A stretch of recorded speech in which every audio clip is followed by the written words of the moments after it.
Hello, good morning students of class 10। आज हम लोग पढ़ने वाले हैं mechanism of transport of water and minerals. Mechanism of transport and water and minerals, है ना। हम जाइलम और फ्लोएम के बारे में आप लोगों को अपने प्रीवियस लेक्चर में बताए थे कि जो जाइलम होता है, जाइलम के द्वारा ही वाटर और मिनरल्स का ट्रांसपोर्ट होता है। तो देखिए, जाइलम और फ्लोएम के द्वारा जब मिनरल का ट्रांसपोर्ट होता है तो ये देखिए एक्चुअली में अगर देखा जाए तो इसका मैकेनिज्म कैसे होता है, इस मैकेनिज्म के बारे में हम लोग आज पढ़ने वाले हैं। तो जिसमें देखिए सबसे पहले पाया जाता है जो हमारे सॉइल में पाया जाता है, सॉइल में उपस्थित होता है रूट हेयर। रूट हेयर जो सॉइल के कण होते हैं वो होते हैं और फिल्म ऑफ वाटर। देखिए यहाँ फिल्म ऑफ वाटर का मतलब ये हुआ कि वाटर के साथ मिले हुए कुछ पदार्थ, है ना, जैसे मिनरल्स वगैरह, है ना। तो ये मिनरल्स वाटर में पाए जाते हैं। जो रूट हेयर होता है ये एब्जॉर्ब करता है और किसको, वाटर और मिनरल्स को एब्जॉर्ब करता है। और वाटर मिनरल्स जो एब्जॉर्ब किए जाते हैं रूट हेयर के द्वारा, ये सबसे पहले पहुंचते हैं एपिडर्मिस में। जो एपिडर्मिस सबसे बाहरी सेल होता है एपिडर्मिस।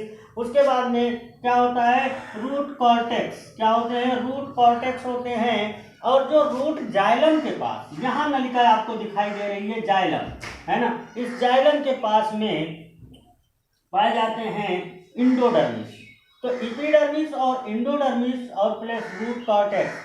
देखिए किसी भी रूट में, रूट का यदि हम स्टडी करें तो उसमें हमें पता चलेगा एपिडर्मिस आउटर लेयर होता है और इंडोडर्मिस इनर मोस्ट लेयर होता है। मिडिल में कॉर्टेक्स, रूट कॉर्टेक्स पाए जाते हैं, है ना। इनसे जो सेल होता है एब्जॉर्ब होता है, एब्जॉर्ब करके रूट जाइलम में पहुंचाया जाता है।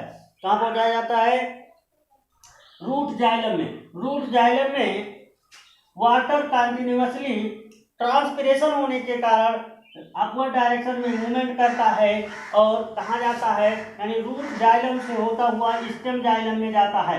Xylem vessels in the stem, यानी स्टेम के जाइलम्स जो होते हैं वहाँ रूट मतलब वाटर और मिनरल्स जाइलम के द्वारा जाते हैं और उसके बाद में पहुँचते हैं लीफ के पास।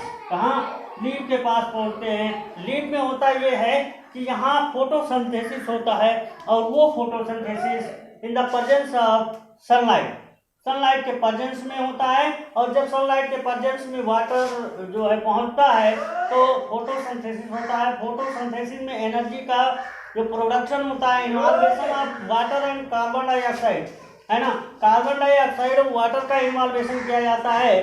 और प्लांट के थर्मोरेगुलेशन के लिए, थर्मोरेगुलेशन मीन्स होता है, thermal regulation means temperature regulation, है ना। टेम्परेचर, बॉडी के टेम्परेचर को वाटर के द्वारा ही रेगुलेट किया जाता है, जिसमें स्टोमा पाया जाता है। हमारे किसी भी वाटर के प्लांट के लीफ सरफेस एरियाज पे होते हैं क्या, ये जो स्टोमेटा, स्टोमेटा मीन्स छिद्र होता है। बहुत सारे स्टोमेटल पोर पाए जाते हैं और इन स्टोमेटल पोर के द्वारा क्या होता है, ट्रांसपिरेशन होता है। ट्रांसपिरेशन में वाटर जो होता है, एक्सिस अमाउंट में वाटर जो होते हैं वो उन्हें रिलीज किया जाता है। और ये वाटर जब रिलीज होते हैं तो जो हीट होता है प्लांट्स का वो भी क्या होता है, एक्सेस हो जाता है ना। मतलब जो एक्सेस अमाउंट्स में हीट कहा जाए या वाटर भी एक्सेस अमाउंट्स में कहा जाए, वो क्या होते हैं, बाहर निकल जाते हैं स्टोमा के थ्रू। स्टोमा मीन्स स्टोमेटा, है ना, स्टोमेटा के थ्रू ये बाहर निकलते हैं। तो ये वाटर वेपर के रूप में बाहर निकलते हैं और वाटर वेपर के रूप में ये बाहर निकलकर और इसके साथ साथ प्लांट्स के हीट भी बाहर निकलते हैं। इस तरह से वाटर के द्वारा एक तो फोटोसिंथेसिस में इन्वॉल्वेशन होता है जो हमारा फूड बनाने का काम करता है। पौधों का जो कार्बोहाइड्रेट्स के रूप में बनता है प्लस एनर्जी का फॉर्मेशन होता है। उसी तरह से ट्रांसपिरेशन जब होता है तो एक्सेस अमाउंट ऑफ वाटर जो होता है वो बाहर निकलता है स्टोमा के थ्रू और उसके बाद में जो इसके प्लांट के बॉडी का टेम्परेचर है वो भी रेगुलेट, यानी थर्मल रेगुलेशन होता है ना। तो आई होप आप लोग समझ पाए होंगे इस फिगर को, और इस फिगर को मैं आपको सेंड कर रहा हूँ और इसके बाद में आप लोग इस डायग्राम को भी बनाएंगे नोट्स के साथ में। So thank you, wish you well.